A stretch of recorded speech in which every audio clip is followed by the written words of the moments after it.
संकल्प यात्रा लाभार्थियों से वर्चुअली प्रधानमंत्री नरेंद्र मोदी जुड़े हुए हैं। आपको सीधे लाइव तस्वीर दिखाते हैं। घर हाँ सर, खूब अच्छा बनाया और इसी घर से हम लोग बहुत अच्छा से रहते हैं सर, इसीलिए अच्छा। अब पक्का घर मिल गया। पहले कच्चे घर में झोपड़ी में रहते थे, तो आपके जीवन में बदलाव क्या आया? मेरे जीवन में बहुत बदलाव है सर। मैं पहला बहुत दुख में था, कच्चे घर में था, कच्चे चूल्हा में भी खाना बनाना था। सब आप सर, आपके दुआ में बहुत खुश हूँ, मैं बहुत खुश हूँ सर। अच्छा अर्जुन जी, आप इतने खुश है, आपके यहाँ जो मोदी की गारंटी की गाड़ी आई है, उसका स्वागत करने में उसका पता कब चला? गांव के लोगों को इसमें कैसे रुचि बनी? अगल बगल के गांवों में भी पता है क्या कि ऐसी मोदी की गाड़ी आ रही है? हाँ सर, जो हम लोग का जो आपका मोदी का गारंटी गाड़ी जा रहा है सर, हमारा पूरा गांव का सब आदमी लेके उधर वो गाड़ी का सामने जाके गारंटी के बारे में सबको बताते हैं सर, ये मोदी गारंटी ये सही है सर। नहीं, इसका स्वागत कैसे किया आपने?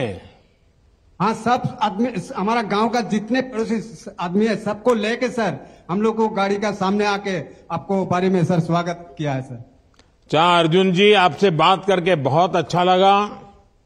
मुझे खुशी है कि आपको बिना किसी तकलीफ के सरकार की योजनाओं का लाभ मिला।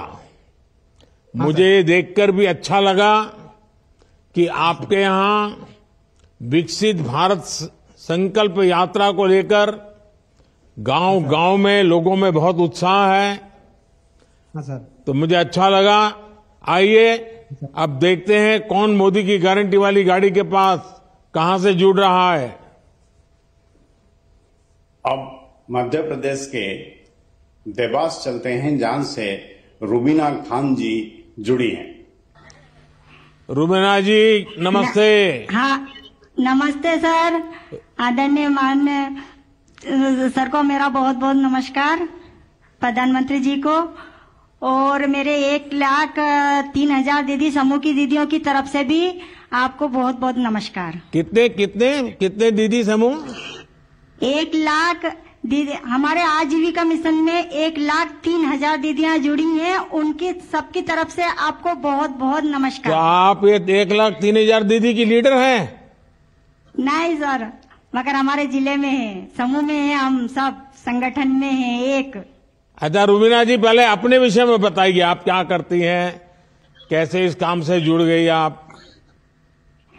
सर मैं जब समूह से नहीं जुड़ी थी तो मैं मजदूरी करती थी, और जब मैं 2017 में समूह से जुड़ी, जब मैंने एक लोन लिया हमारे समूह से ही, मैंने लोन लिया 5,000 का, और 5,000 का लोन लेकर मैं कपड़े लेके न आई, और कपड़े लेके मैं अपने गांव में ही बेचने लगी, और मेरे घर से ही कपड़े बिकने लगे।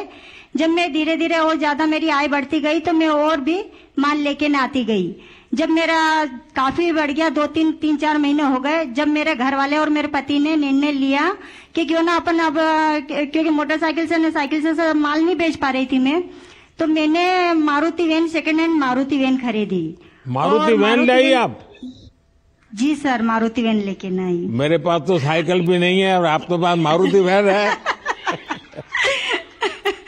जी सर, और उसको फिर मैं लेके न गांव बेचने जाती थी, तो मेरा और भी आय बढ़ने लग गई। तो फिर मैंने देवास में दुकान ले ली, क्या दुकान खोल ली मैंने कपड़े की, और उसके बाद में फिर मुझे जिले से इसका गणवेश का भी काम मिला, तो मैंने गणवेश भी सिलाई करी, और फिर हमें उपार्जन का भी काम मिला, हमने उपार्जन का भी काम करा, उससे मेरी आय अच्छी बढ़ती गई। और उसके बाद में फिर अचानक कोरोना काल आ गया, तो कोरोना काल में एकदम हमें खबर मिली जिले से कि तुमको सैनिटाइजर, मास्क और अपने पीपी किट में ये बनाना है, क्या दीदियों तैयार हैं? तो कुछ दीदियां पहले तो डरने लगी कि अपन बाहर कैसे निकलेंगे, कैसे जाएंगे, मगर फिर हमने निर्णय लिया सभी समूह की दीदियों ने कि क्यों ना हम जब देश अपना इतना मुश्किल में, इतना खतरे में है, तो अपन क्यों ना बाहर निकलें। इसलिए हमने मास्क बनाए, सभी दीदियों ने, मेरे देवास जिले की दीदियों ने मास्क बनाए, सैनिटाइजर बनाया और पीपी किट बनाया, और उसके बाद में हम सब दूर जाके देने भी लगे। उससे मेरी दीदी उनको एक तो अपने देश की सेवा करने का मौका मिला, और उसके बाद में एक हमारे जो देश में जो कोरोना काल की वजह से जो दीदियां आफत में थी उनको एक आय मिली, उनको एक कमाने का साधन मिला। कितनी कमाई हुई होगी रुबीना जी? सर मेरे दीदी ने एक दीदी ने 60-70 हजार के मास्क और पीपी किट ने ये बनाए। मैंने 60-70 हजार रुपये? जी सर। हाँ।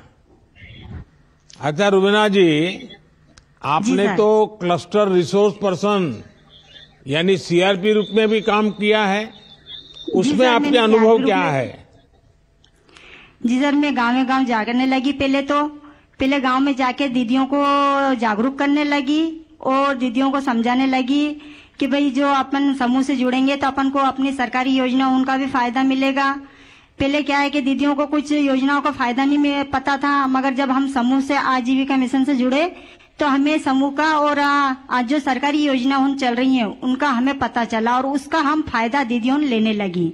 तो कुछ तो दीदियां ऐसे भी समूह बनाए कि भाई हमें सरकारी योजना का फायदा मिलेगा, इसलिए मैंने समूह बनाए। हमारे संकुल संगठन में 40 गांव है, 40 गांव में ही हमने जा के समूह बनाए सर, और दीदियों को जागरूक करा।